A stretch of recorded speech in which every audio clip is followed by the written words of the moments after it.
Herkese merhaba, kanalıma hoş geldiniz. Bugün iki şişli, iki renkli güzel bir örgü modelinin anlatımını yapmaya çalışacağım.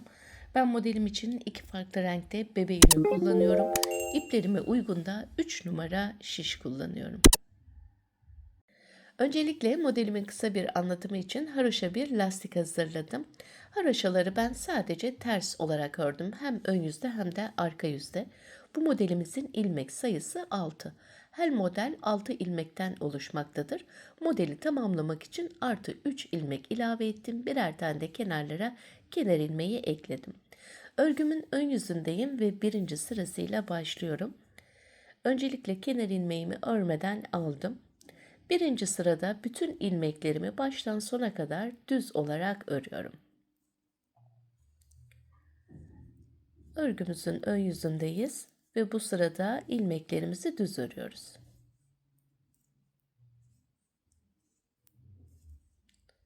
Sıramızın sonuna kadar örelim.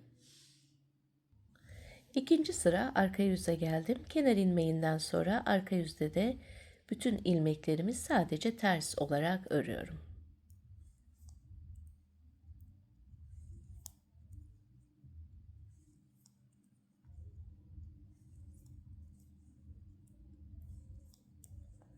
Bu sırayı da tamamlayalım.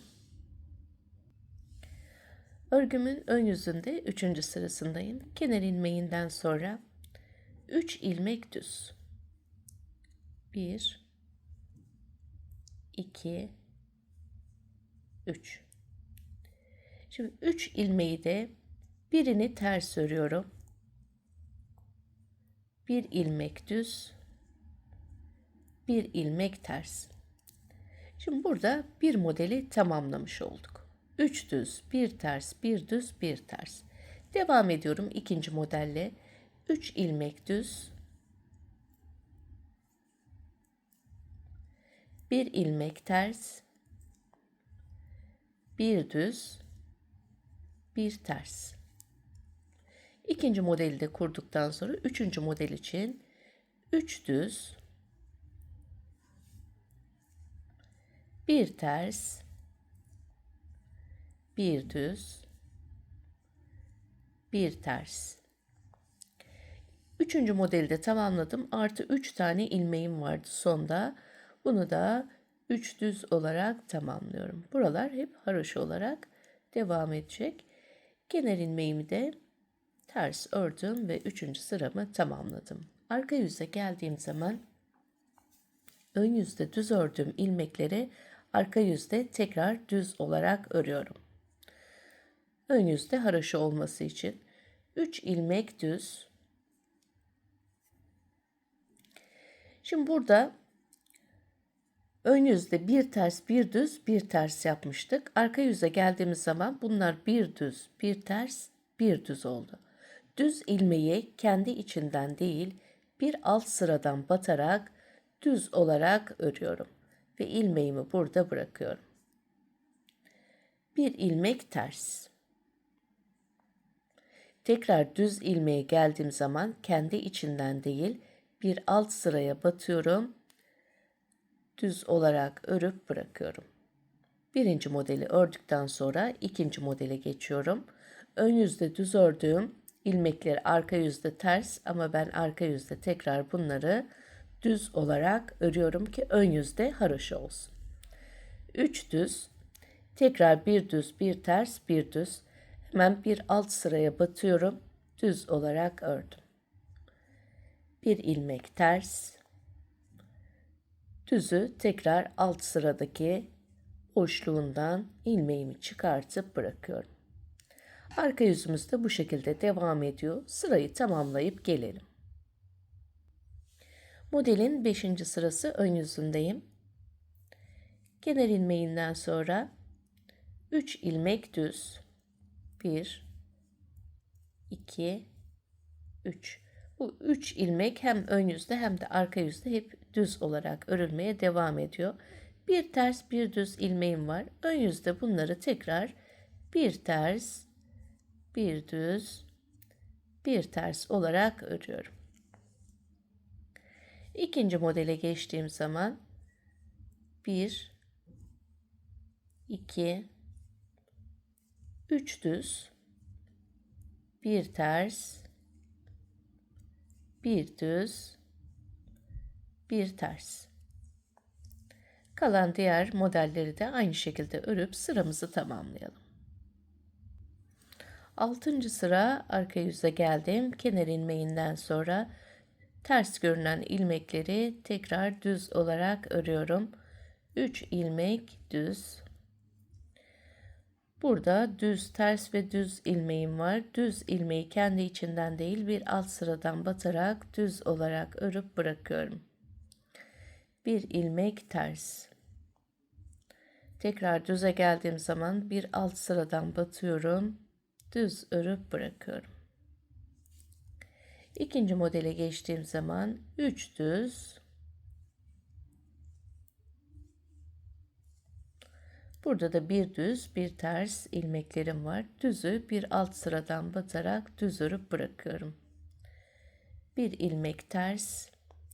Tekrar düze geldiğim zaman bir alt sıradan batıyorum, düz olarak örüyorum. Diğer modelleri de aynı şekilde örüp sırayı tamamlayalım. Modelimin ön yüzüne geldim. Aynı şekilde örmeye devam ediyorum. Kenar ilmeğinden sonra 3 ilmek haroşa ilmeklerimi düz olarak örüyorum. 1, 2, 3. Şimdi burada bir ters bir düz ilmeğim var. Bunları gördüğüm gibi bir ters, bir düz, bir ters olarak ördüm. Diğer modelde de öncelikle 3 tane düz haroşa ilmeğimi örüyorum. 2, 3.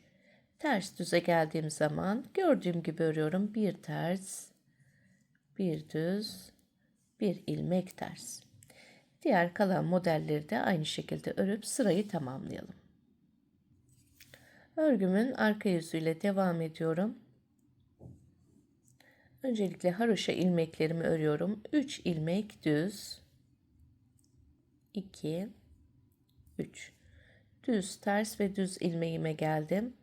Düz ilmeği kendi içinden değil bir alt sıradan batıp düz örüp bırakıyorum. Bir ilmek ters. Tekrar düze geldim. Bir alt sıradan batıyorum. Düz olarak örüp bırakıyorum. Bu sıramızı da tamamlayalım. Şimdi örgümün ön yüzüne geldim. Bu aradaki haroşa ilmeklerimiz toplamda 5 tane olması gerekiyor. Şu anda 1, 2, 3 diş haroşamız var. 5 diş olana kadar ben bu haroşa ilmeklerimi çoğaltacağım. Daha sonra model anlatımımıza tekrar devam edelim. Modelimin ön yüzüne geldim ve toplamda 5 diş haroşa olana kadar ördüm. 1, 2, 3, 4 ve 5. Birinci modelimizi burada tamamlamış olduk. Şimdi ikinci model için pembe ipimi, beyaz ipimi şöyle bağladım ve ikinci modelin diğer rengiyle devam ediyorum. Pembe ipimi bırakıyorum, beyaz ipimi aldım. Renk değiştirdiğim için kenar ilmeğimi de burada düz olarak ördüm. Bir sıra bütün ilmeklerimizi düz örüyoruz. İlk başlangıçta yapmış olduğumuz gibi baştan sona kadar beyaz ipimizle bütün ilmekleri düz olarak örüp ilk sırasını tamamlayalım. Sıra sonuna kadar örelim. Arka yüze geldim. Beyaz ipimle modelin ikinci sırasındayım. Bütün ilmekleri baştan sona kadar ters olarak örüyorum.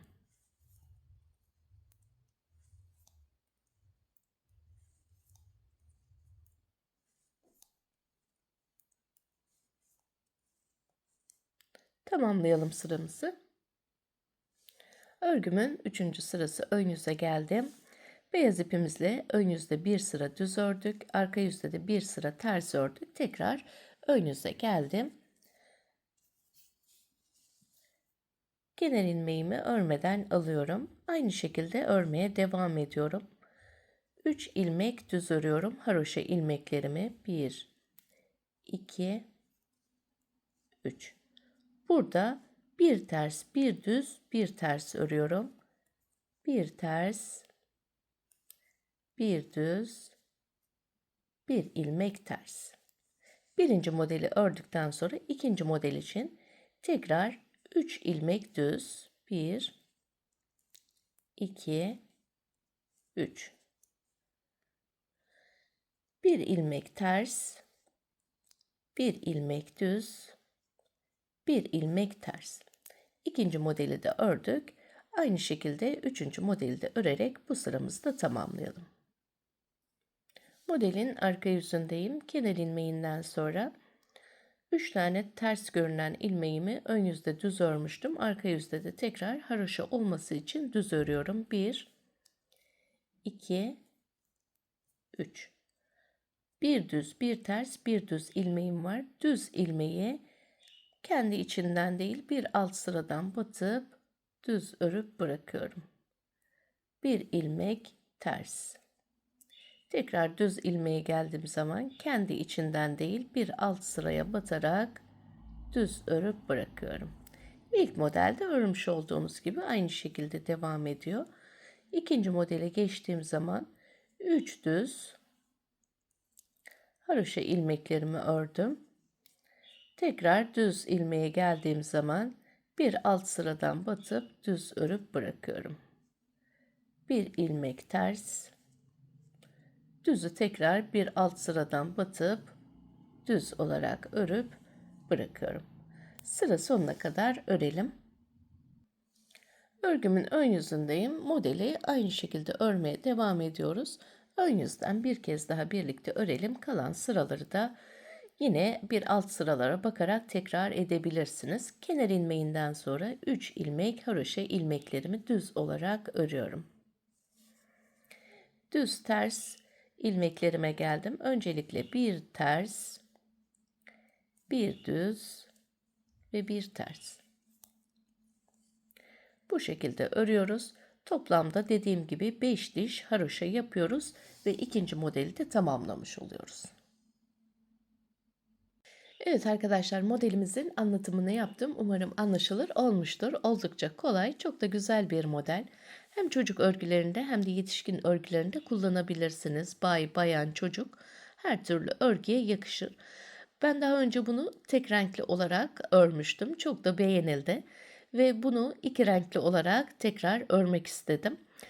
Tek renk olarak da örebilirsiniz. İki renk olarak da örebilirsiniz. Ceketlerde yelek, hırka, bebek battaniyesi, bere çok yakışacak bir model. Çok da sıcak tutacak bir model. Kabartılı, tam kışlık güzel bir örgü modeli. Şöyle arka yüzüne de bakalım. Arka yüzden görüntüsü de bu şekilde. Bebe yünü kullandım. 3 numarada şiş kullandım. Dilediğiniz gibi renklerle kombinleyerek örebilirsiniz. Umarım sizler için faydalı bir video olmuştur. Bir sonraki yeni videomuzda tekrar görüşmek üzere. Kendinize çok iyi bakın. Hoşça kalın.